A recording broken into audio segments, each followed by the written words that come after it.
Welcome back to the Real News Network. I'm Paul Jay in Baltimore, continuing our coverage of the U.S. presidential elections. And my producer has told me I was supposed to do fundraising plugs all night, and I haven't done a single one. So here's one.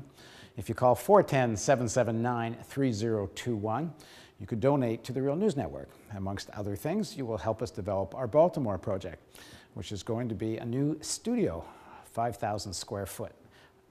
Live studio for town hall debates. We're also going to have a center for investigative multimedia journalism in the Real News Cafe. And we're going to do an experiment about digging into a city, taking up local issues, and connecting those with national and global questions and solutions. And we're going to do this all live, and we hope you'll be involved. So again, here I am doing what I was told by my producer, telling you the phone number, 410-779-3021. And if you want to see more Real News coverage, we need you to donate. Now, joining us to talk about the U.S. presidential elections here in the Baltimore studio is, first of all, Margaret Flowers. Margaret is a pediatrician from Baltimore who advocates for a national single-payer healthcare system, Medicare for all. She's an organizer of Occupy Washington, D.C. and co-director of the website itsoureconomy.us. And with her is Kevin Zeese. He's co-director of It's Our Economy, an organization that advocates for democratizing the economy. He's an attorney who is one of the original organizers of the National Occupation of Washington, D.C. Thank you both for joining us. Thank you for having us, Paul. So first of all, Margaret, just from a horse race point of view, everyone I'm talking to so far thinks President Obama is about to win this, though there's still some very close races. Mm-hmm. What's your take just where we are horse race-wise?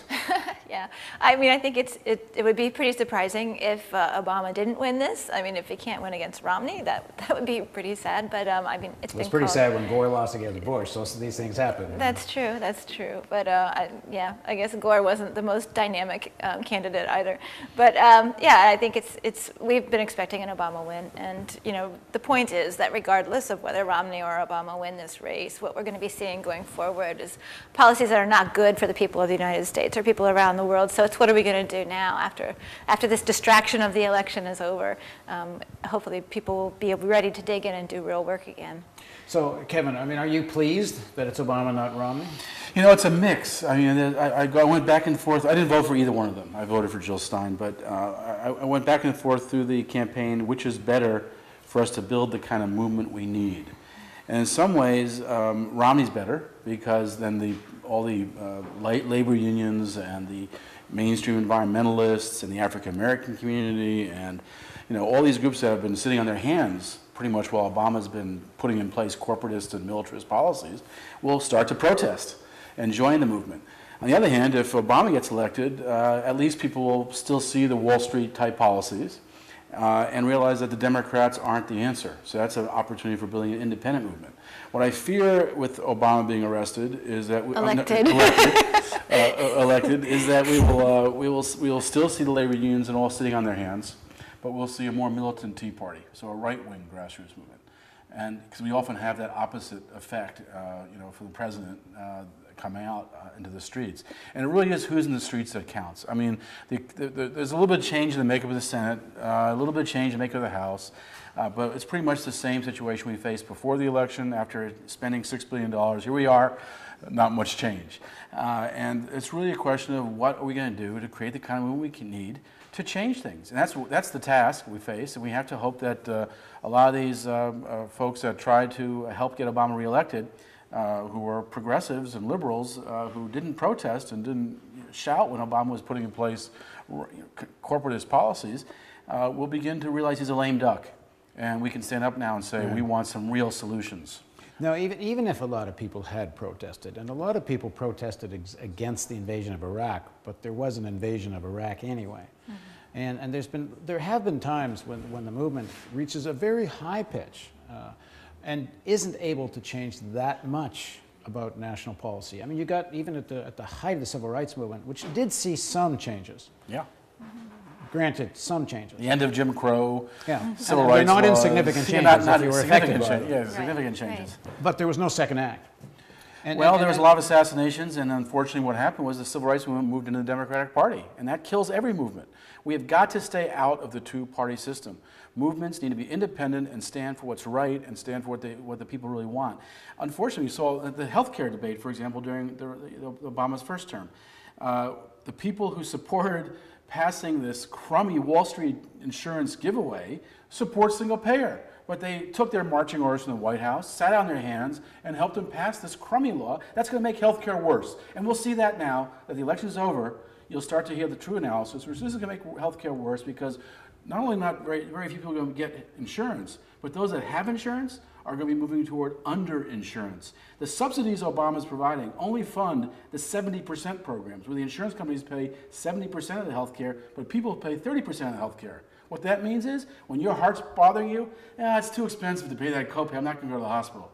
Or when you actually do get sick, and you have these expensive tests, expensive drugs, you go bankrupt because you're paying 30%. So it's going to be a worse situation, and people are going to see that reality. Now the election's over, people can start telling the truth. We can work for some real solutions. Remove those two words, over 65, Medicare for all. It's a very simple solution. So that's what you're going to be focused on? No, it's one thing. That's one thing. Actually, there are a number of things that need to be focused on, and I think that you bring up a good point about the protest, and we see a role for protest is to expose what's going on. It's really important to make visible the reality of policies that are being pushed forward and what they really do to people. But that in itself is not adequate to create change in this country. I think it was the Supreme Court Justice Brandeis who said you can have wealth in the hands of a few, or you can have democracy, but you can't have both of them together. And we're in a situation now where the wealth divide is so vast. There are 400 people that have the wealth of 165 million Americans. The wealthy are the ones that have the power. It was 100 donors who funded the super PACs. 3/4 of the super PAC money in this election. Right, but the question I'm raising is, I interviewed Ralph Nader earlier, and you heard that interview. Right. And Ralph talked about a kind of a coalition between libertarians, conservatives, and progressives on certain issues where there's agreement, and a strategy of trying to really influence Congress. Right. But he said the same thing to me in 2008 right. when I interviewed him after those elections. Right. And there seems to be this kind of wall between those people who organize sort of in the movement area and those who are talking about trying to have a more sustained effort in terms of electoral politics. So there's kind of a divide there. And then there's no national movement. Everything's so balkanized. You get stuff happening in some cities, but at one point there actually was kind of a national peace movement. There barely is one now. Right. I think it's important for people to realize that we're in this for the long term. That we got into this situation over a series of 4 decades of very concerted attack by the right-wing groups to take over the media, to take over the educational institutions, to create think tanks, to move this free market agenda, market-based agenda. What we need to do is to think long-term of how are we going to reduce the wealth divide, how are we going to shift more power to people in this country, and it's happening. It's happening around the world more so, but it's really picking up here in terms of ways that we can work outside the corporate system to democratize the economy, to put more wealth into the hands of people, so that we do start to shift the balance of power, and that's when I think we will have an impact on some of the policies and things. But right now I think we need to focus on our communities, on things that we can do there locally. But it's not just our communities, because there are things that are coming up on the agenda. Well, that's true. The Obama agenda, which was amazing we didn't have even discussed in the campaign what his immediate agenda is. I mean, he said in one interview that his first challenge is going to be to reduce the deficit.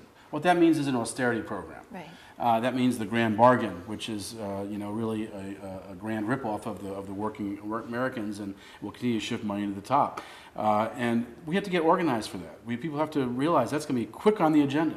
Right now, there's a fight going on in Texas for this Keystone pipeline, and it could be stopped.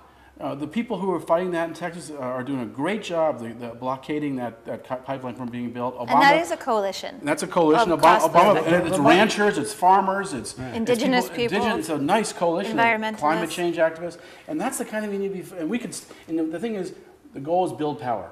So if we focus on, let's say, the Keystone pipeline, and we stop that, and we can stop that. It's being slowed by a handful of people. If thousands go to Texas, hundreds go to Texas even, and join that protest, we can stop that pipeline that both Romney and Obama want to see built. Yeah. And if we stop that, That is a stopping of corporate power, and we build on that power. Next thing we stop, the Trans-Pacific Partnership. Obama's out there at the convention saying he's going to stop the outsourcing of jobs while he's negotiating the Trans-Pacific Partnership that's in secret, the largest corporate trade agreement in history. It's going to send jobs out of the country. It's going to undermine environmentalism. It's a global corporate coup, and we can stop that too. How? They're doing it in secret. No, when you say we can stop that too, how are you going to stop that? They're doing it in secret because it's so unpopular. But how are you going to stop that? Just like Bush was stopped from passing Social Security, or privatizing it, and Clinton was stopped from privatizing. People said no. We can say no to that too. There is power in the people, and we can stop the Keystone, we can stop the TPP, and we can stop the austerity. You do those three things, and you will see power building in the people who have confidence in themselves to actually take control. We do need to build an electoral arm.